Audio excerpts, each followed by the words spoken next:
Քաղաքապետարանը, որովհետև չի սիրում Երևանը եւ երևանցիներին եւ վրեժ է լուծում երևանցիներից։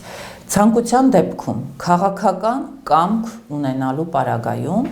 ոչ միայն հեղեղատարերը կմաքրվեին, այլ Երևան քաղաքը կմաքրվեր։ Ցանկացած մի թեթև անձրևից հետո, որը այսօրվա քաղաքային այս 2.5 միավոր հնոց իշխանությունը չի զլանում եւ անձրևը ձյունը անվանում է պատահական եւ աննախադեպ, չէ, ասում է անսպասելի, աննախադեպ, պատահական ձյուն եկավ, անձրև եկավ, դրան փոխարեն իրենք պետք է պատրաստվեն։ Երբ որ իրենք մեկնում են անիմաստ գործուղումների, երբ որ իրենք համայնքային բյուջեի գումարները մսխում են Երևանցու որևէ խնդիրը չլուծելուն ուղղված շոուներին,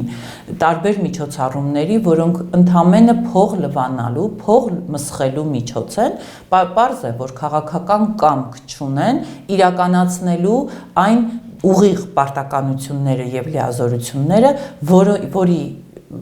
ի պաշտոն է, որի պատասխանատվությունը իրենք են կրում։